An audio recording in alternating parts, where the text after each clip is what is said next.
की या घटनेचा पंचनामा करण्यासाठी ग्रामपंचायतचा ग्रामसेवक जो आहे लिपिक प्रल्हाद जोशी येत नाही, त्याच्या डोक्यात जातीवादाचं मुळीच जागं झालंय.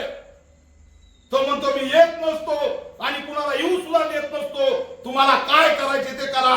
त्यालाची जर ग्रामपंचायत मधून लवकरात लवकर हाकलपट्टी या प्रल्हाद जोशीची केली नाही तर बीड आणि महाराष्ट्रामध्ये आंदोलन केल्याशिवाय आम्ही शांत बसणार नाही, हा इशारा सुद्धा या माध्यमातून देतो. त्याला प्रल्हाद जोशी कोण आहे त्याला मानवत आहे की नाही? एक चिमुरडीला तिचं त्या ठिकाणी अत्याचार झालाय आणि याच्या डोक्यात जातीवाद पेटलाय की मी येत नसतो आणि येऊही देणार नाही. या गावातला मी आढावा घेतला, ग्रामपंचायत मध्ये जातीवाद करतो का टार्गेट केलं जातं आम्हाला?